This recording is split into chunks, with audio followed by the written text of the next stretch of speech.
Hello.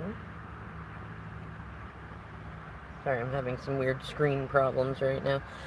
In any case, it's another reason why I'm going with black screen again, too. So, welcome back. This is more for the Legendary You series. And today, what I want to talk about, an acquaintance of mine wrote about an old Abraham video slash event that I hadn't thought about in a long time. And it's, the premise of it is stop and think about your thinking. Get into metacognition. And whenever you find yourself like every so often you do it every 5 minutes, you can do it every 5 days, whatever feels right to you. But as often as it feels fun for you to do, as it feels satisfying for you to do, stop and ask yourself, are these thoughts satisfying? You know, like if you're waiting on somebody to catch up to you in the tiers of the spiral cycle, for whether for friendship, for relationship, for business, for whatever, and you are observing the absence of them in your environment in the ways that you want them to be, are those satisfying thoughts? You know? And, it's satisfying can mean all sorts of different things. I feel like this is an energy that's really coming up with this Cancer new moon going on right now too. Is like, think about satisfaction. Like, are you a person who really likes to, like, get your feet in the wet sand and just feel that squish in there? Does that sound satisfying to you? Or likewise, does it sound really gross? But think about something that is satisfying, like some of the ASMRs, or going swimming, or eating your favorite chocolate cake. Like, everybody knows what the feeling of satisfaction is like for themselves. Like, not everybody agrees that the same two things are satisfying, but we each, as individuals, know what feels satisfying, right? And so, in terms of leveling up and getting to what you feel like is a legendary version of you, that starts with looking at your thoughts and saying, are the thoughts that I'm thinking most consistently, are they satisfying? Are they bringing me joy and gratitude and fun? Or do I feel like I'm constantly in cycles of dissatisfaction, disease, suffering, pain, etc.? And yes, I speak from experience in the sense of going from, I know there's a point in time where we can be going, like, the world doesn't work that way. You can't just, like, think happy thoughts out of your way out of bad situations into good ones. Well, yeah, actually you can. And I think it really does us a huge disservice that we train each other and condition our children to believe we are so limited. We are not that limited. And I can almost guarantee that if you're willing to play this game with yourself, or if you want to think about it as playing a game with me, like, come back into the comments and tell me, they say that it takes a minimum of 20 days to really start to see benefits and growth from a new habit, from a new practice, from a new ritual, from a new mantra. Really, it's more like 21 to 30 days. So, like, but don't just throw this on and go try it for a day or two and go, yeah, it didn't work.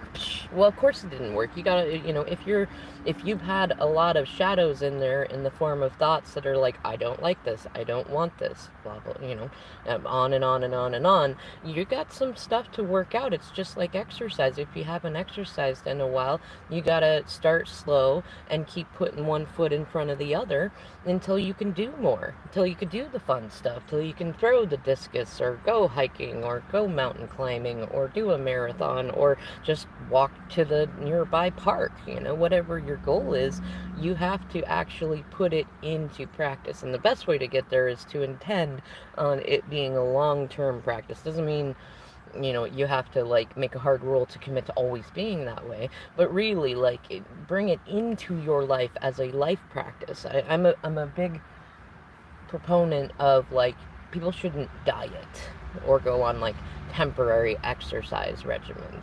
We should change our lifestyles so that our diets and our exercise fit what our bodies and minds and spirits want and need, so that we're not yo-yoing. We're not going back and forth.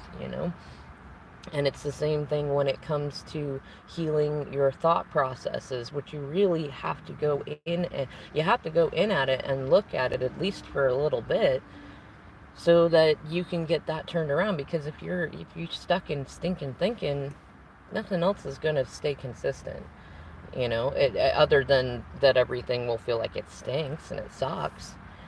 And really, if you've been in a place where you've had a lot of, you've been sitting in a lot of dissatisfaction energy and it don't feel like things are getting better, then, one of my favorite mantras is what you got to lose. What you got to lose in trying this, what you got to lose in stopping and taking 5 minutes and going, are these thoughts that I'm thinking satisfying? And then the next step, if they're not satisfying thoughts, move towards thoughts that are. Don't be afraid to release people or places or things and stuff like that. I'm not saying, go jump around all over the place. I mean, if you feel called to, do it. You want to move across the world, do it. But I'm also saying, like, you don't have to drop everything, but you don't have to put your attention on things that are not satisfying, And sometimes, yeah, that is going to rock the boat with that, but that's good. Like, if you felt like you needed to turn away from someone or something, or to do something different, to try something out, and it brought you big feelings of satisfaction, and that rocked the boat with others, well, maybe spirit needed them to be shaken up too. And maybe there's something in the way they react after that that was meant for you to see. You never know, right? Either way, when you get into a healthy practice of saying, are these thoughts satisfying? And if it's a yes, you go, good, all right, I'm going to keep thinking that. I've gotten myself into that practice between, like, my journaling, and sometimes I do voice memos to myself just to process things and stuff like that. And there'll be times that I'll be like, yeah, totally, thank you, Spirit. Like, I really like this line of thinking. This makes me feel really good about me. This makes me feel good about the other people around me. And it sounds like so much fun, right? And there are sometimes that I would much rather spend my time in my own company with or without spirit around me, because it is far more satisfying sometimes than being, part of the human collective when it's caught in various different, like, karmic carnivals. I'm definitely not introverted enough to, like, not want to connect with people, and I don't think that's, like, the total healthy way to go, but I'd also think that it's unhealthy to not be able to disconnect, to not be able to just enjoy time with yourself, And it feels like a satisfying thought to be able to say, you know what? I enjoy my own company just as much as I enjoy the company of others around me. And I know that people enjoy my company just as much as they enjoy my absences at times. Especially once I started getting really aligned with divine timing, then I noticed that, like, even if there are times that I was not there for somebody that, like, feels socially like I should have been there, or may felt to them like I should have been there, that usually there's a reason that I was redirected or delayed or stalled or things like that. And I've had enough of those experiences for me to recognize it's the same thing when others are not available to me for whatever reasons. There's usually something that I needed to learn. And although that's not always a happy thought, it's a satisfying thought. You see what I mean? Like, your satisfying thoughts don't necessarily have to be happy. I mean, those ones feel the best, but they don't have to be happy. Satisfying is a different way. Satisfying, like, you know what, I had a good healthy meal. It wasn't like the most aggressive tasting or the sweetest tasting. Like, if I eat a really big salad and stuff like that, yeah, it tastes good. I reasonably enjoy them, but I won't say that it's like, here's the funny thing I was going to say, it's not like really yummy chocolate cake, but I really don't eat chocolate cake much anymore because it's too sweet for me now. But, like, I can remember as a kid, though, that, like, oh man, as a kid, chocolate cake tasted so good, especially if you had the raspberry filling in the middle, that angel food cake, like, that I can remember how satisfying it would feel to have, like, a piece of cake and a piece of ice cream and a scoop of ice cream, right? And just have those together and be so yummy, right? Like, those are really great satisfying thoughts. Those are ones you definitely want to reach towards. But depending on, when you get to this video where might be in a lower place vibrationally. Maybe you're kind of coming out of cycles of depression and stuff like that, and it's not as easy as Abraham says. You can't get there from there. So sometimes if you're in depression, first you're going to go up into something akin to anger and frustration. Then you're going to go up a little bit more. You're going to start to try to take action. Some things are going to tower moment and fall apart. Other things are going to come together. You get in there, and then as you start to get more, not quite apathetic, but more into that neutral zone about feelings, you can kind of come over into the other side of grateful, or and things of that nature. And so it's okay, to reach for simply better feeling thoughts than where you are. If you're looking around and you feel super alone, you don't feel like you have the friends or the lover or the family support or the job that you want, things like that, what's just a step up? You don't have to jump into joy and gratitude, but what's a step in the direction you can go that feels like you're capable of sustainably holding? You know what I mean? If everything feels like it's tumbling down on you, or if it already has, a better feeling thought could simply be, the storm is over now. Okay, what pieces do I got around me? What lemons have people thrown at me? What bricks have people thrown at me that I can pick up and build with now? Or if it's already all been knocked down, do I want to go somewhere else? Is there somewhere else that I feel like I'm called to, either just for me or for my mission work or for what? And if it's not that everything's been knocked down, but you're in a place where you want to really kind of re-examine things, you could look around and say, okay, what is it in my environment that's consistently bringing dissatisfying thoughts?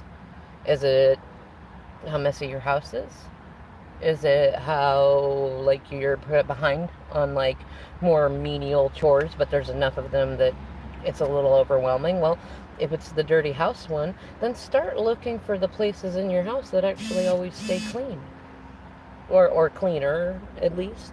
Or the places where you can have messes and you don't feel any dissatisfaction about that. I'm really funny.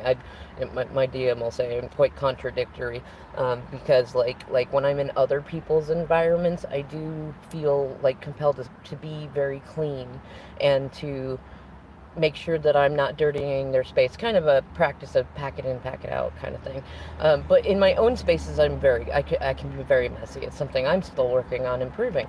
But one of the things that Spirit kind of set it up this way is I ended up getting a space that I could have as my space, and I've allowed myself to make messes in that space as I desire. It's not visible to anybody else, and there was a time, especially going through depression, that I needed to be able to have a space to just fucking make a mess and not have anybody be commenting on it, just to be okay with that part of me, and that felt satisfying. It felt more satisfying than just mess all over the place, and it helped me have kind of a separation so that I could add to the cleanliness of community environments and things like that. It was really nice. And now I'm in a place to where I've been in for the last 3 or 4 months, to where I want my own personal environment to be much cleaner. It feels more satisfying to think, what? This is a space that nobody can see. I get to control what it feels like or it doesn't feel like, and I simply want to feel like it's a clean space. I want to feel like, a lot of times people will say, and I even practice it, that the spaces around you, you can tell what your inner world is like by what your direct outer world looks like, So if I see that my car's a little dirty, then I'm probably a little dirty in my head. And you can take that joke in any direction that you want it to go. But, if I'm messy directly around me, I probably got stuff in my vibration that is still messy, and it could be little things, it could be big things, it could be obvious things that I already know about, or it could be things that I'm not so aware of. But sometimes I will look at it and say, is this a satisfying thought? As in, is it satisfying to know that when people look in my car, they can see my garbage? No, it's not really satisfying. Is it satisfying when people can look into my car and go, wow, that's a nice car that she's got there, that divine feminine driving that nice clean car? Yes. That's very satisfying. And especially, if and when I run into my DM who really, really does not like dirty cars, I know that he feels really like it makes him feel good that I'm taking care of, because it was a car that I got from him. Um, but it's also like, it makes him feel like I must feel good, because typically we always joke like I'm a romantic cleaner. There's some people that clean when they get anxious, there's people that clean when they're angry, there's people that clean just because it was kind of, you know conditioned and ingrained in them to do it. I'm none of those things. I'm a romantic cleaner. I like when I'm feeling romantic with myself or romantic with him or romantic in general, that's when I clean. That's when I myself am clean. I feel really really satisfied and fun in romantic energy, and I naturally clean up my space in that energy. And it's funny because once I figured that out, like I started figuring out my way to get into cleaning, not because I don't want anybody to see the way that it looks, but because I go, you know what? I really like being in that energy of feeling romantic. And like, I don't even have to try to force myself to go, oh, I should clean the car because it looks so awful. Instead, I just get myself into a romantic vibration, and I naturally enjoy cleaning the car or cleaning the house or cleaning my art space or whatever the thing is, cleaning up. It's the same thing. Like, I naturally feel good cleaning up my heart space and my head space and, my energetic body, things like that. I naturally want to eat better and exercise regularly, things like that. So, in terms of like, are those thoughts satisfying and getting to better feeling thoughts, it really just depends on the way that you want to go looking at it. But this is part of an ongoing process of becoming a legendary you. To be able to get to that space where you can align with the divine timing and find the money on the ground, or get the call from the person you want, or get the job that you want, or create the business that you want, or build your social media like you want, or to be, I don't know, if you want to be like blissed out detachment state, or even, and you can go the full other way, you want to be fully attached to things, like whatever it is that you want to do, it starts with thinking about your thinking, and really saying, are the thoughts that I am thinking satisfying me? And if they are not, saying, out. Those thoughts out. And it'll take a little bit of practice. That's okay. It's really not hard. The only challenge you really have is in actually taking on the practice. And you can either take it from you know what, I'm going to embrace the absurd and I'm going to practice this as if it was real, even if I don't fully believe in it. And I'm just going to keep going. Either I'll end up believing in it and it'll work, or I'll confirm that what I believe is true is already true, and I'll toss it out and try the next thing, or do it like the half smile in dialectical behavior therapy. Sometimes you put a pencil in your mouth, or you get yourself to a half smile, so that you can get to a full smile later, because when your face muscles make the shape of a smile, even if it's not a full genuine smile, it already releases endorphins that make you feel better. It's a similar thing with exercising, or getting on and watching, I like Whose Line Is It Anyways, and stuff like that. Like, I like watching that kind of stuff. Like, get yourself into a positive vibration. And this is, asking yourself if you're thinking that satisfying thoughts, if you're hanging out with people who create satisfying experiences, if you're working a job where you feel satisfied, like getting into that's part of you creating your own joy recipe, Well, y'all, I'm going to go ahead and leave this here with just under 20 minutes. I hope that you enjoy this episode, and I'll see you in the next one.